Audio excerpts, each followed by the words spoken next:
Christophe, qui est l'un des pères fondateurs de la BD. Et c'est par contraste avec tous ces nouveaux héros de la BD que je vous ai invité, Karadec, pour parler effectivement de la biographie de Christophe.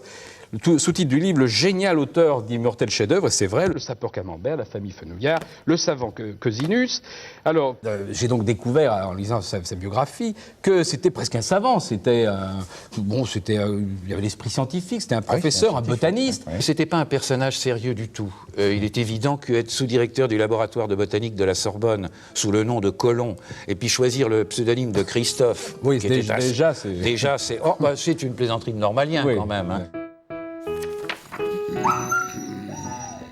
Pauvre petit oiseau,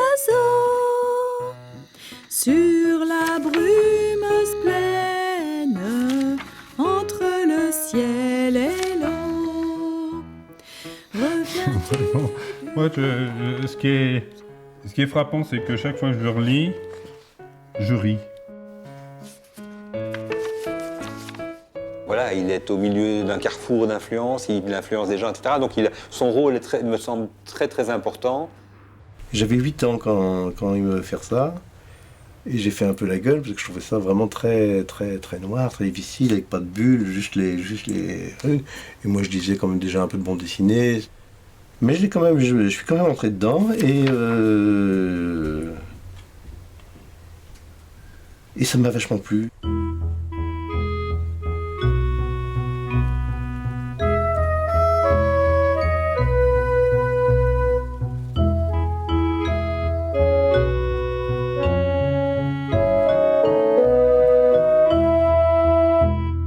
Et vous, monsieur Georges Colomb, vos souvenirs de lecture?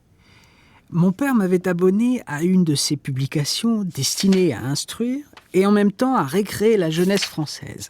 Mais j'avoue, à ma honte, que ces belles choses me laissaient alors assez indifférent, pour la raison qu'elles dépassaient singulièrement la portée de ma jeune intelligence. J'aurais volontiers donné 4 ans d'abonnement pour une vingtaine d'images d'Épinal. J'avais mauvais goût, je le confesse. Mais peut-être aussi ne savait-on pas, ou n'osait-on pas alors, écrire pour les enfants, simplement des choses simples. Et le 19e, c'est lentement la constitution d'un domaine spécifique qui va être des publications pour les enfants. On commence à prendre l'enfance pour un monde spécifique avec... l'enfant est une personne particulière avec des besoins particuliers, ce qui n'était pas du tout perçu avant. On est à l'époque de Jules Ferry, scolarisation obligatoire, développement exponentiel de l'alphabétisation, découverte d'un public, mais il faut dire aussi d'un marché de jeunes. D'une certaine façon, on invente la jeunesse à cette époque-là. C'est tout à fait sérieux, c'est pas une formule en l'air. Et ce public-là, on va lui proposer des manuels scolaires. Là, c'est l'État qui contrôle, et Armand Collin joue son jeu avec d'autres, de la Grave, Hachette, etc. Et puis, on va lui proposer des journaux. La BD, ça n'existe pas à cette époque. C'est rien, quoi. C'est juste des petites fantaisies de dessinateurs qui prennent une voie de traverse. On considère généralement que Töpffer est l'inventeur de la bande dessinée moderne parce que c'est lui qui a l'idée de la séquence. Et quand on veut définir ce qu'est une bande dessinée, on en vient surtout à l'idée d'histoire avec une séquence d'images.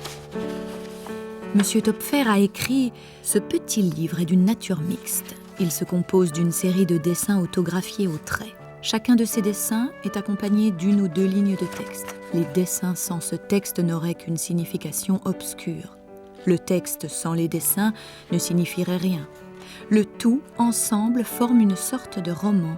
C'est de la littérature en estampe. » Christophe a une dette évidente envers Töpffer, il le reconnaît puisqu'il y a une citation de Töpffer en exergue de la famille Fenouillard. Rit-on des choses spirituelles comme des grosses bêtises que dicte une folle gaieté? C'est douteux. Esprit sur esprit, ça fatigue. Bêtise sur bêtise, ça désopile. Il était très très gai, il racontait toujours des histoires gaies. D'ailleurs, toujours on parle des gays lurons. Il était de Lure, c'était un luron. Donc, monsieur Christophe, vous vous appelez Georges Colomb. Vous êtes né en 1856 à Lure en Haute-Saône. Et votre père était directeur du collège. Vous avez eu une éducation sévère? Quand j'étais tout petit, mes parents m'avaient placé sous l'autorité et la férule du maître d'école de chez nous. Quelque chose comme un instituteur à l'état larvaire.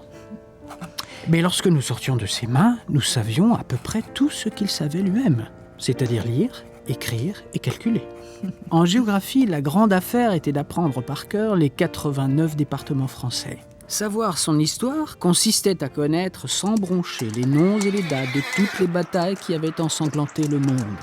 Nous ignorions complètement les conquêtes sociales de la Révolution. Aussi, l'annonce d'un conflit possible entre la France et la Prusse n'eut-elle d'autre effet que de nous faire dire « Enfin, ça n'est pas trop tôt !»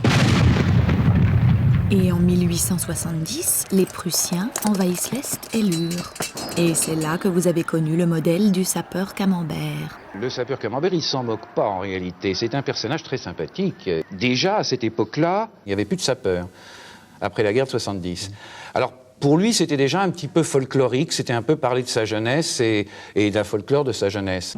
Un soir en études, j'étais en 6e, à l'abri d'un dictionnaire latin grand ouvert. Je lisais subrepticement les aventures du sapeur Camembert pendant que M. Garnier lisait son journal. Oh, ce qu'il y en a! Cancre là, dit Camembert. Tu m'affliges. Tu n'as qu'à commencer par un bout et quand tu arriveras à l'autre, tu seras tout épaté d'avoir fini.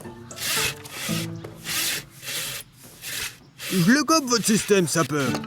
Sûrement qu'il est bigrement long. Je n'ai encore fait que la moitié. Cancre là.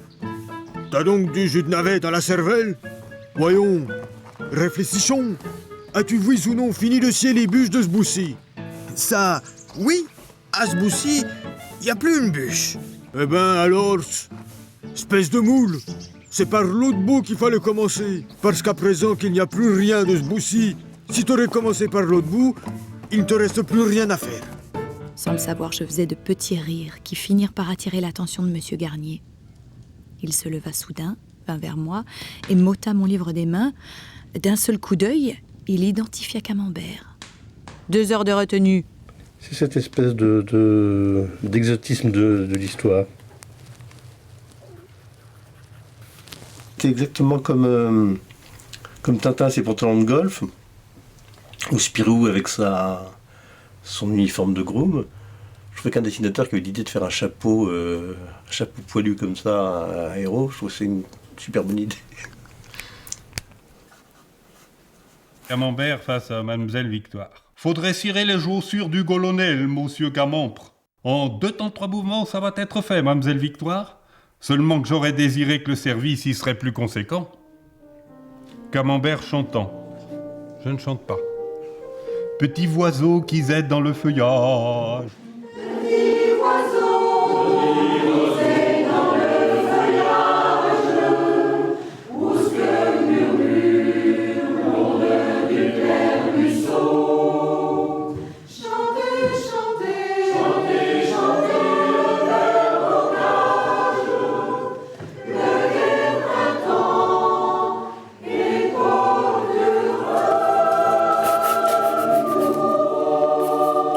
Eh bien, ça va-t-il, monsieur Gamon? C'est-à-dire, mademoiselle Victoire, que ça serait comme qui dirait le miroir de la beauté, si vous vous regarderiez dedans. Victoire, mes chaussures. Voilà, mon colonel. Mais un corrigi peut-être de bois, tu ne vois pas que tu me donnes une paire dépareillée? Faites excuse, mon colonel, si je m'ostine, mais que je vous ferais observer avec tout mon respect que l'autre paire, elle n'est pas plus pareillée que celle-ci. Et c'est d'une logique et d'une création verbale tout à fait étonnante. Moi, je trouve ça... c'est une autre façon de voir la réalité. En 1878, vous intégrez l'École normale supérieure à Paris. Là, vous côtoyez Jaurès, Bergson et Baudrillard. Votre petite fille, Hélène, a écrit que vous avez joué à pile ou face entre sciences et lettres votre entrée rue d'Ulm. Mais aussi peut-être avez-vous fait ce choix parce qu'on y dessinait. Toujours est-il que vous goûtez alors à la vie parisienne. Paris est un peu la capitale intellectuelle du monde, mais aussi ne se prend pas complètement au sérieux. Il y a la fameuse vie parisienne. Et puis c'est la République. C'est donc une vraie liberté d'expression. Christophe est un contemporain. Alors, parfois on a la preuve qu'il les fréquentait. Parfois, on peut supposer qu'il les lisait, mais ce qui compte, c'est l'ambiance générale de ces humoristes fin de siècle qui, encore aujourd'hui, peuvent être lus On peut penser à Alphonse Allais, bien sûr, à tout ce qui tourne autour du Chat Noir et de quelques autres revues et du cabaret, Hydropathe, etc. Il faut saluer Charles Cros, qui est un grand inventeur. Et au moment où Christophe se lance, Dieu sait s'il n'en abuse pas de cette liberté, vous avez la loi la plus libérale, la loi de 1881, plus libérale qu'aujourd'hui. Mais au fait, comment avez-vous commencé? Si j'ai dessiné, ce fut par goût, par distraction. J'avais un ami dans une grande maison d'édition. Et je lui demandais s'il ne pourrait pas me trouver quelque chose à illustrer chez lui. La réponse qu'il me fit, je devais la recevoir partout où je me présentais. Pour travailler ici, il faut avoir débuté ailleurs. Je finis par trouver un éditeur pour me prendre mes dessins. Il ne les payait pas et il les trouvait parfaits. Il a écrit ces histoires pour son fils, pour mon père, qui a perdu sa mère à 8 ans et qui était donc élevé par son père. Et pour l'amuser, il a créé ça. Et un jour, je ne sais pas si c'est lui qui les a montrés à Armand Collin ou plutôt Armand Collin qui l'a su. Je ne sais pas comment ça s'est passé.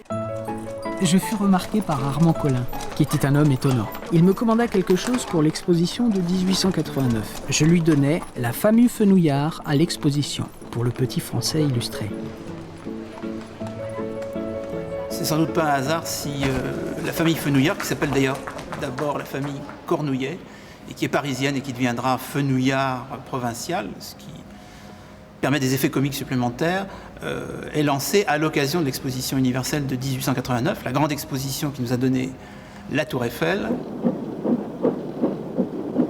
À partir d'Amiens, la famille commence à interroger l'horizon dans l'espoir d'y découvrir la Tour Eiffel. On entre vraiment dans une ère d'enthousiasme, d'optimisme, on dirait technologique aujourd'hui. Et la famille Fenouillard en est un peu le témoignage parce que Colomb, devenant Christophe, est à la fois un savant, mais un ironiste.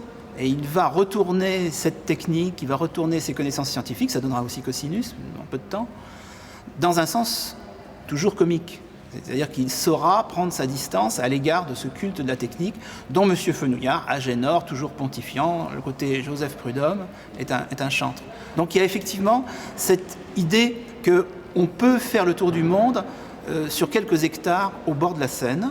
Mais évidemment, le coup de génie en fait, de Christophe, c'est d'imaginer que cette famille va être obligée de faire vraiment le tour du monde sans y être préparée. Les gosses en redemandèrent. Ils voulaient savoir ce que devenaient les Fenouillards. J'avais passé mes vacances à Saint-Malo, j'y conduisis les Fenouillards. Il me fallut leur faire faire le tour du monde. J'obéissais à la clientèle. Je dois vous dire que je m'amusais follement. Et le premier étonné du succès de mes dessins, c'était moi.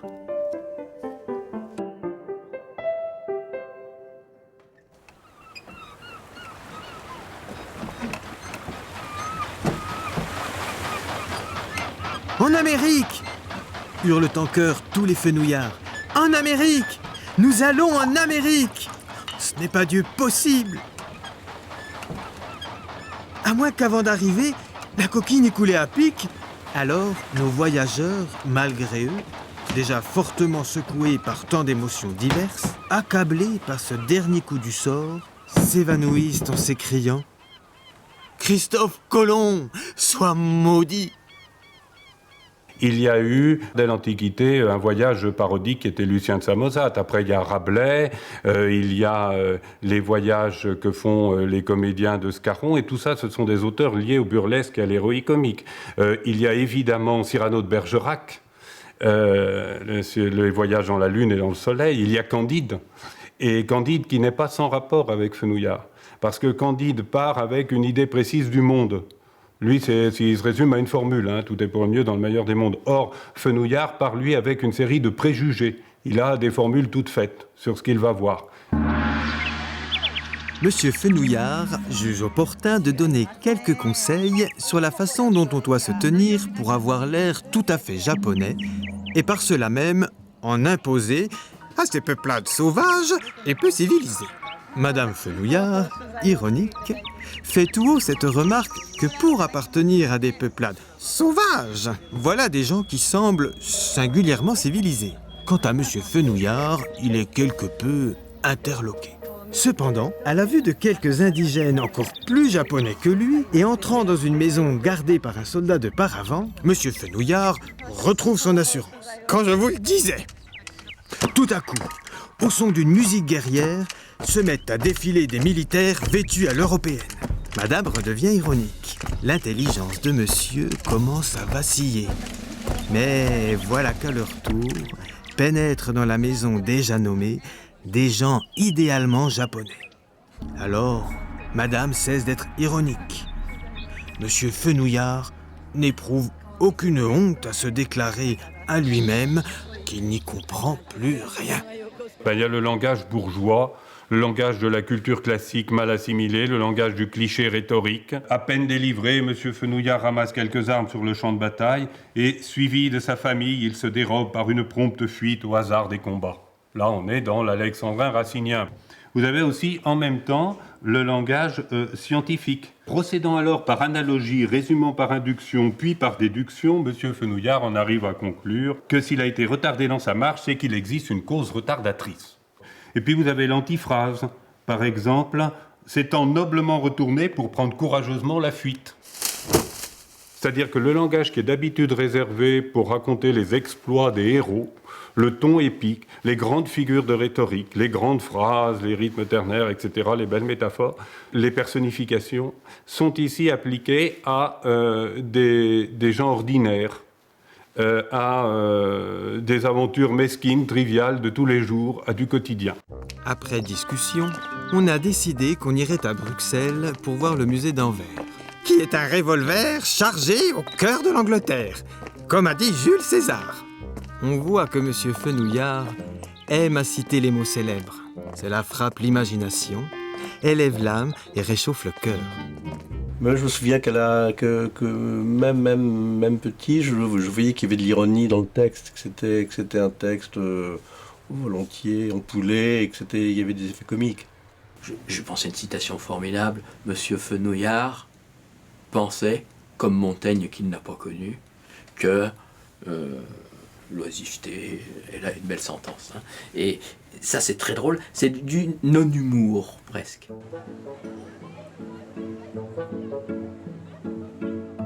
Connaissait-on à l'université votre double personnalité de professeur et d'auteur pour enfants? Ah, c'était le secret de Polichinelle.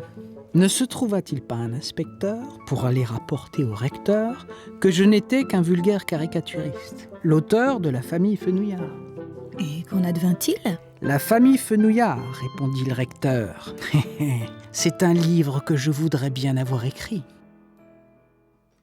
Dans les années 1880, à l'époque où Georges Colomb rentre comme boursier au Muséum, il a la chance, par rapport à d'autres, d'avoir une bourse de thèse pour travailler avec Philippe Ventighem. La thèse dans laquelle se lance Georges Colomb, elle est en tous les cas très importante. Il va définir un terme qui est le stipule, avec des fonctions anatomiques, avec des descriptions qui seront reconnues très rapidement comme étant quelque chose sur lesquels il faut baser les critères de détermination et en tous les cas interpréter la tige et la feuille des plantes.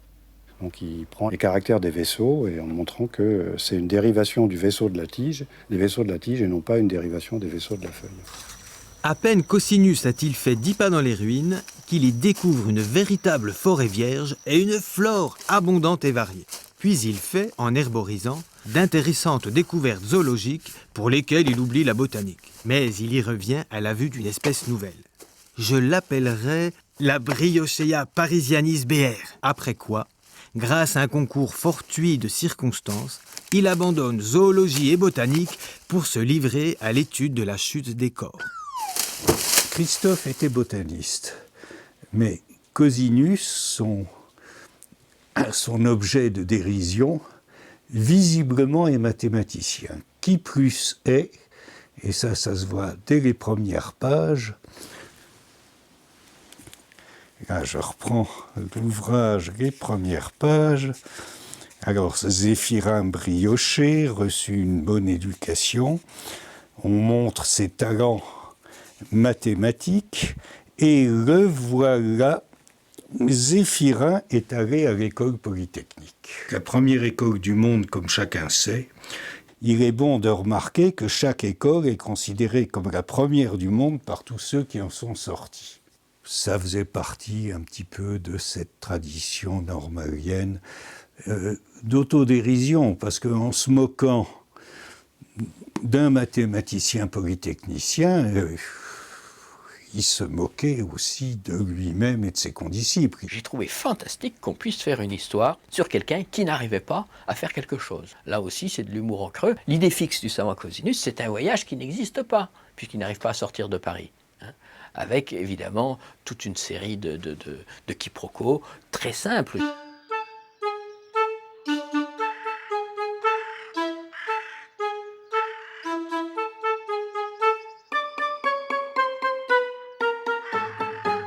Un beau matin, l'illustre docteur Cosinus se réveilla avec une douleur lancinante dans la moitié droite de la mâchoire inférieure. Ayant établi certains axiomes servant de base à quelques calculs simples, Cosinus découvre que cette douleur lancinante est vraisemblablement causée par un mal de dents. À 2h52, le docteur Cosinus, homme exact, pénétrait dans le salon vide de clients du dentiste Max Hiller, ce qui lui fit espérer qu'il n'attendrait pas longtemps. L'âme des hommes de science est nécessairement candide et elle donne asile à de monstrueuses illusions. À 7h33, le docteur attendait encore. Il est vrai qu'il ne s'ennuyait pas, absorbé qu'il était dans la lecture des hauts faits de son cousin Agénor Fenouillard et de son illustre famille. Voyez-vous, cette lecture des aventures de la famille Fenouillard est décisive.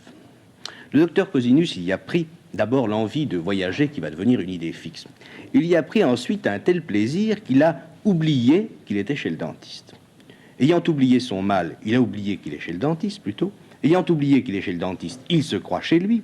Et à l'aspect d'une dame qui entre, il se lève et la reçoit. Madame Bellazor croit donc, puisque Cosinus a oublié qu'il était chez le dentiste, quand elle rentre chez le dentiste, Cosinus lui fait les honneurs du salon.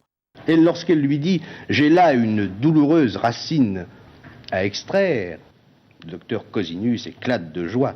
Une extraction de racines, s'écrie le mathématicien, c'est ma spécialité. Ce matin même, j'en ai réussi une fort compliquée, et ici prend place un dialogue absurde. Par quel procédé désirez-vous que je père ? Mais monsieur, dit la dame, par celui qui me fera le moins de mal. Oh, madame, sourit Cosinus, j'opère toujours sans douleur, mais puisque vous me laissez le choix, nous allons, si vous le voulez bien, employer les tables de logarithme. À ces mots, madame Bellazor s'enfuit.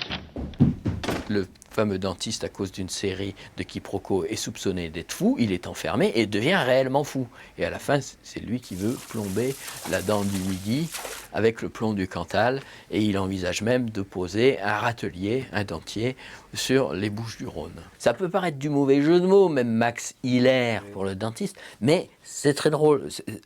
Et quand on est gosse, ça marche très très bien.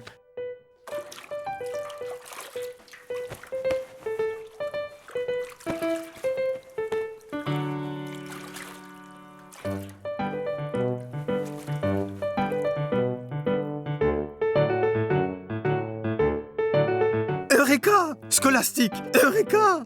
Comme l'a fort bien dit Archimède, mon savant collègue de l'université de Syracuse, dans une circonstance analogue. Seulement, il était moins vêtu que moi car il venait de prendre un bain complet. Cette parole détermine la fuite rapide de Scolastique, saisi de la crainte qu'il ne prenne fantaisie à son illustre maître de se mettre dans le costume d'Archimède lorsqu'il découvrit l'immortel principe dont il a l'honneur de porter le nom.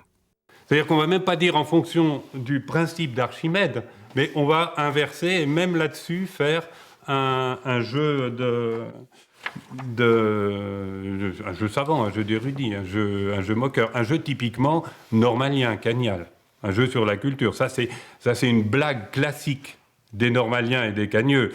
Archimède, c'est celui qui porte le nom d'un célèbre principe, et non pas le principe qui porte le nom du savant. On trouve des tas de choses auxquels l'auteur n'a certainement pas pensé, mais des concepts qui ont trouvé à ce moment-là leur place dans le raisonnement scientifique. On trouve la relativité, on trouve l'annihilation des particules, un certain nombre de choses comme ça. Encore une fois, que nous remettons nous-mêmes, mais c'est une façon de lire ces ouvrages. Je ne connais pas beaucoup d'autres ouvrages d'enfants qu'on puisse relire de cette façon, à vrai dire. Ah, messieurs, plic et ploc. Voilà bien deux farfadets qui ne risquent pas de se faire oublier. Alors, messieurs, toujours à l'affût d'une bêtise? Voyons donc quel est le malicieux forfait que vous avez commis cette fois-ci. Tiens, qu'est-ce que c'est que cette grosse boule, là-bas, sous la table? Interroge Ploc. Ça, répond Plic, c'est une machine faite exprès pour distraire les gnomes qui s'ennuient. Plic a décidément une tendance à s'imaginer que tout a été créé pour son amusement personnel. Tiens, ça descend quand on tire la ficelle. Attends, on va bien s'amuser. Et la flamme monte, monte. Et quand la grosse boule va brûler, ce sera très joli. Malheureusement, les gnomes, ça ne sait pas la chimie. Ça ignore que les ballons se gonflent avec un gaz nommé hydrogène et qui a la détestable habitude de faire patarapouf quand on en approche une flamme.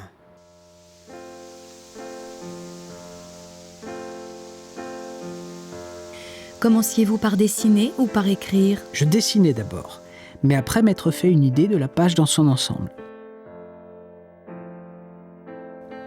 Voulez-vous que je vous donne un secret pour amuser les enfants?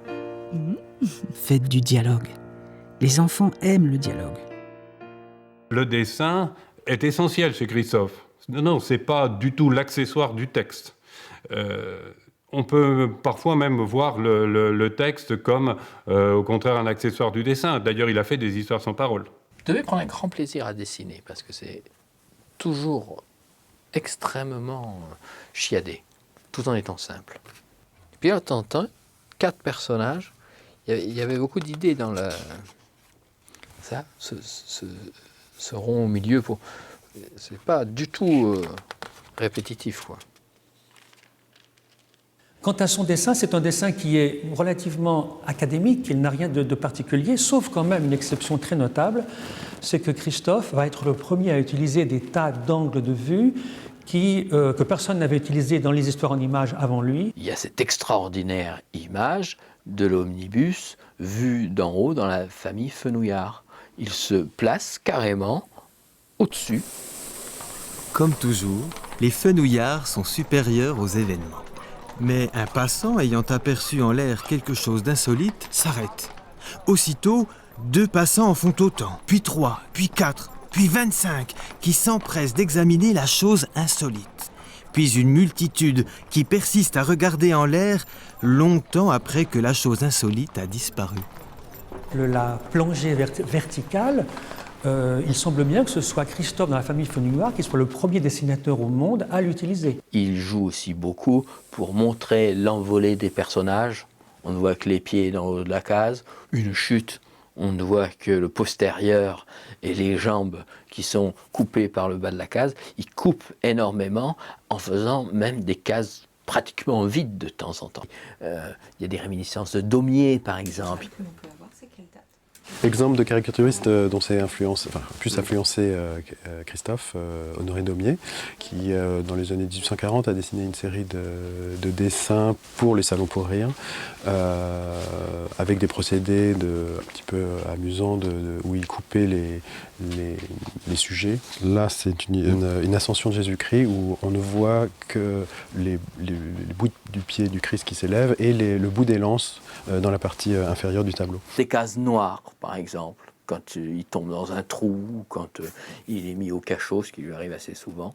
Les filles et la mère Fenouillard se retrouvent dans une pièce complètement sombre, donc on a, pour illustration, une case complètement sombre. Et il faut savoir qu'à l'époque de Christophe, il y avait un phénomène artistique qui s'appelait les arcs incohérents, qui reprenait un petit peu aussi cet humour, qui aurait pu peindre, par exemple, une vue de nuit pour se moquer d'un tableau très sombre.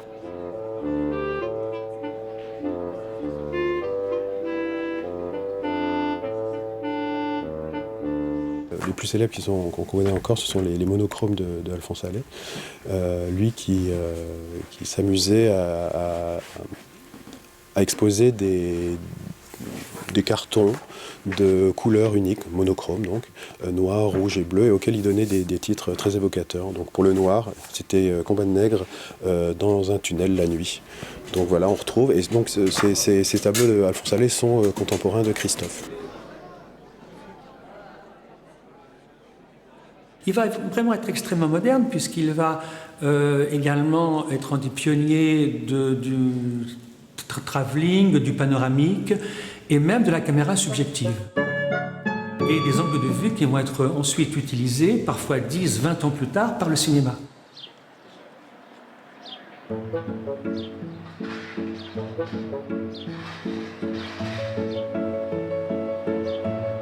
Bien que les frères Lumière n'aient pas reconnu le fait qu'ils étaient influencés par une bande dessinée, Christophe est l'auteur d'une courte histoire de quelques images, ça fait 6 images je pense, qui est en fait le prototype de L'arroseur arrosé, qui va devenir le premier film de fiction de l'histoire du cinéma. On sait que Christophe s'est inspiré d'une autre BD de L'arroseur arrosé, parue aussi à l'Imagerie Quentin de son camarade, parce qu'il devait se connaître, qui était Hermann Vogel. Et la question qui se pose, c'est qui c'est qui a inventé le gag de L'arroseur arrosé? Alors il existe une plaque de verre de haut galop, mais qui semble postérieure, mais on n'est pas sûr. Mais peut-être il y avait encore des gens avant. Ce petit scénario-là, ce petit script qui n'a l'air de rien quand on le raconte comme ça, a été présenté pour la première fois, pour autant qu'on le sache, qu'on puisse le définir, mais ça semble probant, dans les pages du Fliegende-Blätter. Et donc, en fait, c'est devenu une espèce d'histoire, de gag comme ça, dont on retrouve des versions aussi bien aux États-Unis qu'en France. Je pense, la conclusion de mon article que je vais faire dans Papy Niclé, ça va être que l'inventeur du gag de l'arroseur arrosé, c'est l'inventeur du tuyau d'arrosage. Et finalement, ça va devenir le prototype même de ce qu'on appelle les histoires de garnement farceurs, qui vont devenir le premier genre cinématographique aussi, c'est-à-dire que dans les années 1896 à 1900, le premier genre cinématographique va partir du prototype de l'arroseur arrosé et va multiplier des gags d'histoires de gosses qui font des blagues.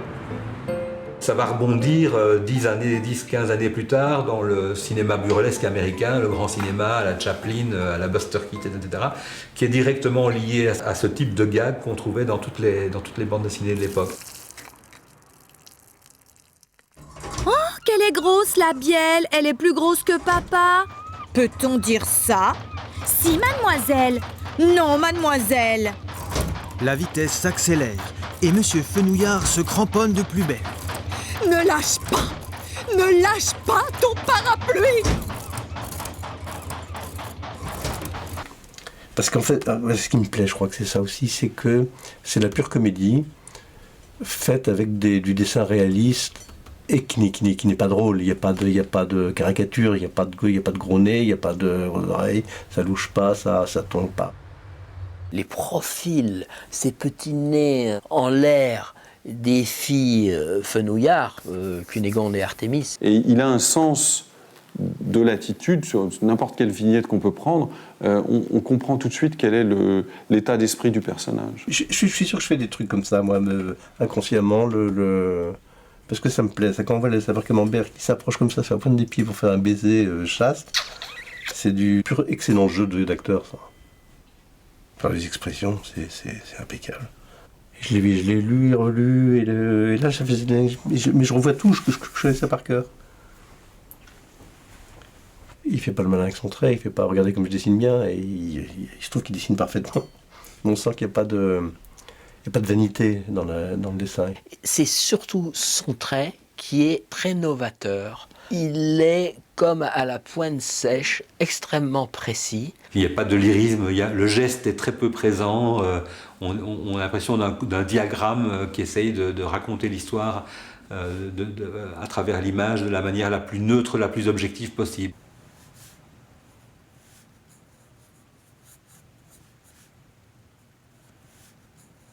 Et quand je veux dessiner quelqu'un d'arrogant,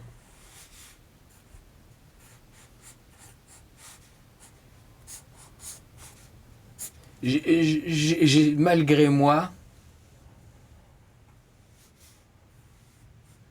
il y a du Christophe qui ressort. L'œil, c'est un petit point. À peine, parfois, on a l'impression parfois qu'il n'existe pas. Mais il est exactement où il faut. Il y a une grande économie de moyens, une transparence. Les dessins de Christophe, sauf quand ça se passe de nuit, sont vraiment des dessins comme ça. J'allais dire, on voit à travers. Il dessine clairement, bien avant Hergé. J'aime beaucoup Hergé aussi, hein, mais je trouve plus balèze.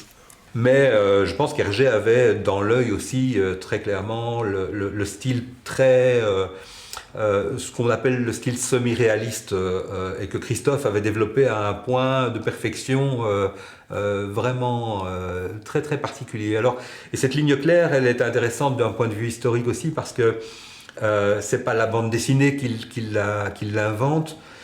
Pendant tout le 19e siècle, les dessinateurs humoristiques jouent avec cette ligne un peu simple et qui va finalement avoir une longue histoire dans l'histoire de la bande dessinée franco-belge. Les dessins sont expressifs, ils sont clairs, ils sont extrêmement bien organisés, c'est-à-dire qu'il y a un jeu sur la perspective et il est capable de jouer avec son dessin sur des expressions simples et de jouer sur comment on va dire, la variation, jouer sur le rythme. Il a un sens de l'ellipse absolument formidable, même si c'est très écrit, il y a la façon dont il coupe les scènes, la façon dont les dialogues, quand ils sont présentés par rapport à l'image, jouent soit dans la contradiction, soit dans la surenchère. Ça, c'est vraiment formidable. Il y a un sens de la litote ou au contraire de l'exagération que je trouve vraiment très très bon. Raymond Devos parlait des chansons de Brassens. Il disait, écoutez les chansons de Brassens, sans la musique, ce sont de beaux textes. Écoutez les musiques de Brassens, ce sont de belles musiques. Mais ça serait dommage d'enlever l'une à l'autre. Il faut les deux pour que ça marche bien. Eh bien, je pense que les textes de Christophe sont des textes très drôles, très bien écrits. Ses dessins sont super expressifs, mais c'est l'association des deux qui rend la chose géniale. Si le lecteur était de l'autre côté, il pourrait constater ce fait d'une haute portée scientifique que le même phénomène fortuit et inattendu peut produire sur des physionomies différentes la même expression de désappointement. Christophe, c'est quelqu'un qui, dans son humour, s'intéresse beaucoup au jeu avec les paradoxes. C'est quelqu'un qui s'intéresse à l'érudition loufoque. C'est quelqu'un qui joue également avec les problèmes et les solutions imaginaires. Et tout ça, ce sont des problèmes qui passionnent les pataphysiciens. La pataphysique, c'est un mot qui paraît peut-être un peu mystérieux. C'est Alfred Jarry qui en donne la définition. Alfred Jarry dit que c'est la science des solutions imaginaires. Bitur fait venir Camembert. Sapeur, je vous imprime l'ordre de creuser un trou pour à seule fin d'y mettre ces ordures et autres. Sinon, je vous ferai un peu savoir comment j'appelle. Camembert, qui ne tient pas à savoir comment s'appelle le sergent Bitur, creuse un trou. La fameuse séquence où Camembert va creuser un trou pour mettre les déchets d'un autre trou. Sergent, où est-ce que je vais la mettre, celle-ci? Ensuite, il va expliquer son désarroi au sergent Bifur, je crois, qui l'engueule en lui disant « mais il fallait faire un deuxième trou plus grand ». Donc en termes de logique formelle, ça aurait plu à Lewis Carroll ou à Raymond Queneau, c'est absolument génial. Ça pose de vrais problèmes algébriques et de logique. Parlant des trous du sapeur Camembert, c'est une description effectivement du processus de conduction électrique dans certains types de semi-conducteurs. On parle de conduction par trou. Il manque des électrons quelque part et ce manque d'électrons se propage d'un endroit à l'autre du semi-conducteur, du cristal, et comme il manque un électron, ça fait une charge négative en moins, c'est l'équivalent d'une charge positive en plus, Et à ce moment-là, au lieu d'avoir des électrons qui se déplacent, tout se passe comme si on avait des particules positives qui se déplacent et qui transportent le courant. Et ces particules, on les a appelées naturellement des trous. Et voilà comment, à ce moment-là, le sapeur Camembert a inventé la conduction, les conducteurs dits de type P, dans lesquels le courant est transporté par des trous. C'est aussi simple que ça, hein, je crois pas que... Espèce de double mulet cornu. Vous me ferez 4 jours pour n'avoir pas creusé le deuxième trou assez grand pour pouvoir y mettre sa terre avec celle du premier trou. Non, regarde, parce que là, comme il y a du rouge, et là, il y a du blanc, et là, ça va pas. Tu vois? Ah ouais. Attends. L'autre. Ça va bien lui aller.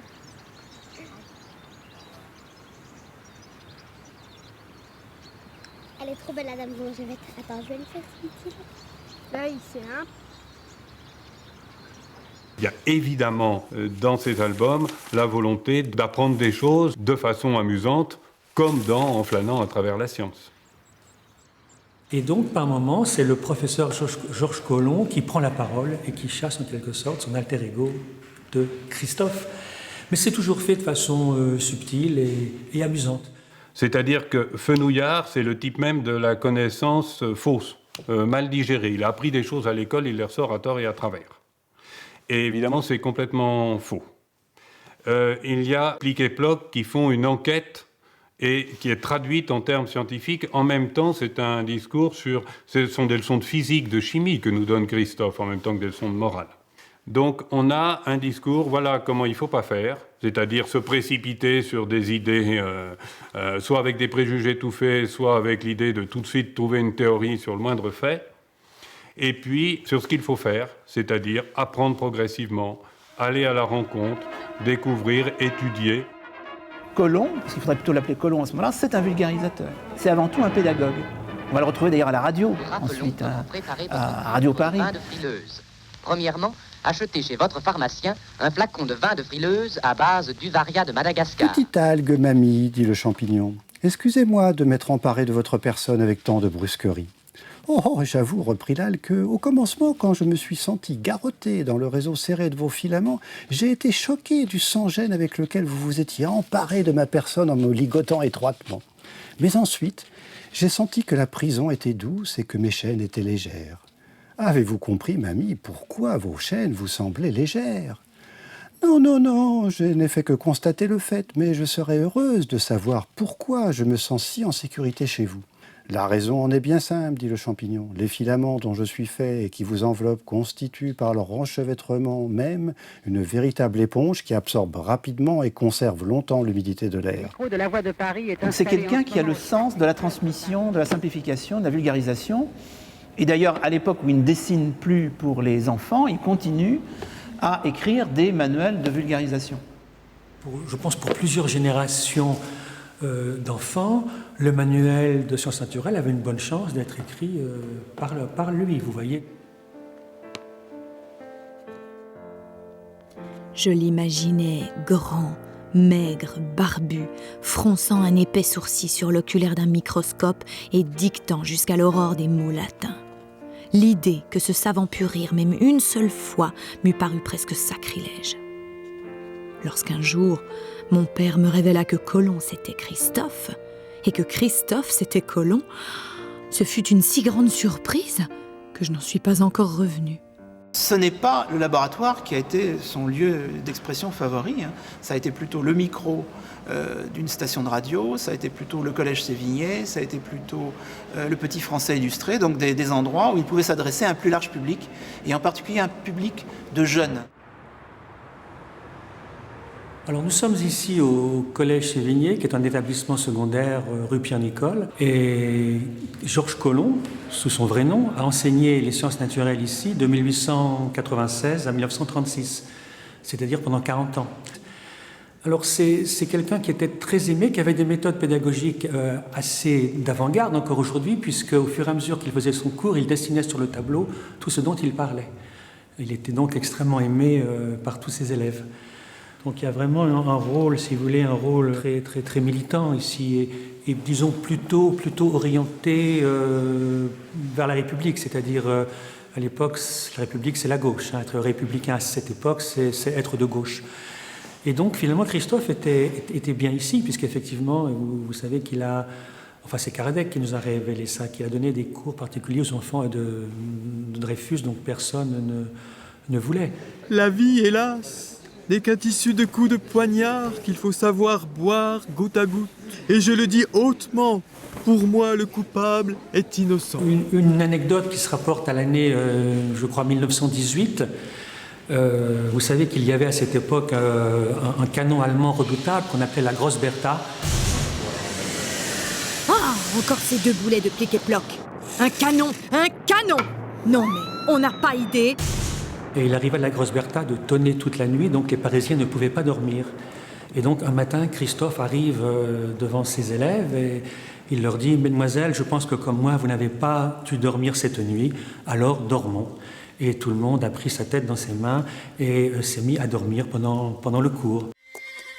Le baron de Cramoisy, ayant par mégarde enfoncé ses éperons dans le cuir abdominal de son coursier fidèle, celui-ci répondit à cette attaque imprévue par une protestation énergique.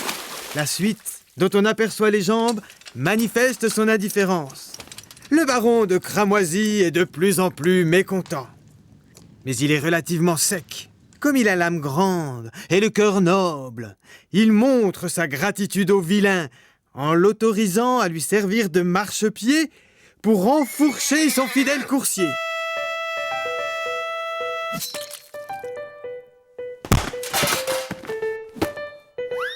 Et c'est très violent, Cramoisy.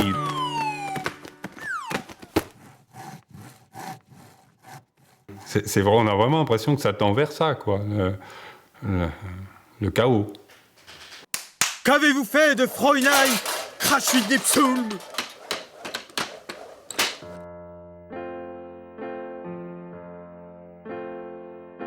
Vous n'achevez pas le baron de Cramoisy.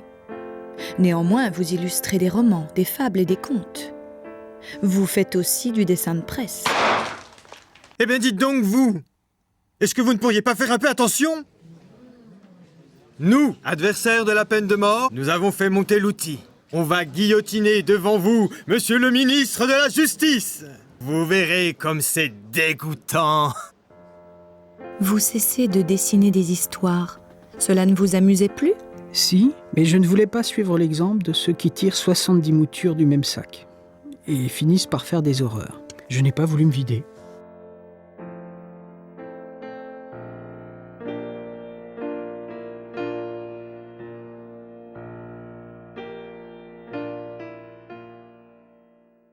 Mais ce qui est frappant, c'est qu'il va arrêter ses bandes assez tôt, il n'a même pas 50 ans.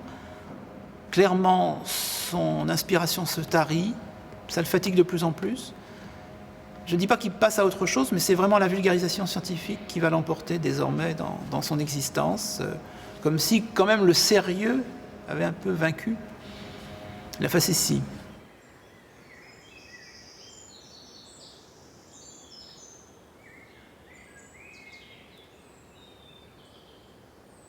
Par passion ou par jeu, vous avez consacré la fin de votre vie à la recherche du site de la bataille d'Alésia. Son dada, c'était Vercingétorix. Ça s'est terminé à sa mort, finalement. Et il y avait une polémique sur le lieu de la bataille Alice-Sainte-Reine et Alésia. Voilà. Je crois qu'on a démontré qu'il avait eu tort. Il n'aurait pas été content. Un buste a même été élevé en votre honneur dans le petit village de Nyon, en Franche-Comté. Alors il revient à son buste, mettez « qui ressuscita l'Alésia comtoise ». Cela vaut mieux en effet que « champion », car ce mot « champion » évoque l'idée qui est figurée sur la page suivante.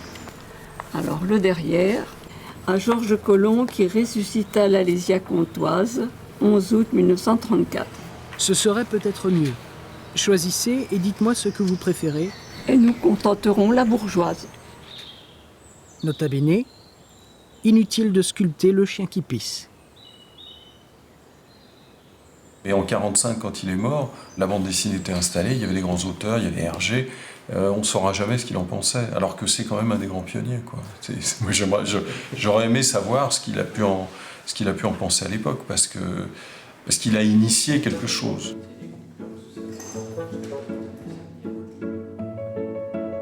Mon hypothèse, c'est que Colomb, ça reste un enfant qui s'est arrêté à 10-12 ans, et il a continué à faire plaisir à l'enfant qui était en lui.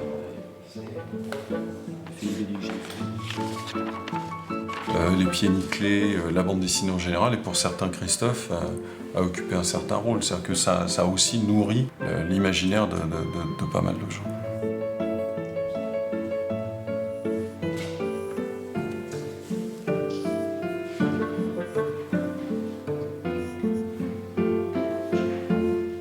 Quand les Dupont se costument à la chinoise, c'est déjà dans la famille Fenouillard.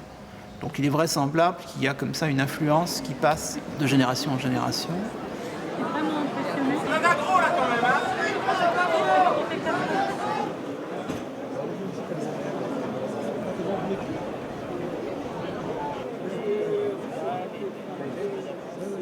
Ce rapport, cette ironie qu'il y a dans la parole par rapport à une image qui ne dit pas exactement la même chose, ça a été déclencheur complètement de mon envie de raconter des histoires. Vous arrive-t-il de relire vos livres? Mes livres? Mais ils m'amusent d'autant plus que j'ai oublié ce qu'il y a dedans. Tous les gosses savent le nom de l'appareil avec lequel le savant Cosinus voulait sortir de Paris. Pas moi. Vous parlez de l'anélème électro-récule pédalique coupe-vent, trombe azero paracloucycle. Ceux qui viennent ici me l'apprennent et je l'oublie aussitôt. Je n'ai jamais pu retenir le diable de mots plus ou moins magiques qu'il faut prononcer pour arrêter les saignements de nez. Ah oui, Abderikarama, Shtavarada Patara, Shkilvadaltavash. Escargot, Mirago, montre tes écornes. Si tu ne veux pas les montrer, escargot, je te vas tuer. Escargot, Mirago, montre tes écornes. Si tu ne veux pas les montrer, escargot, je te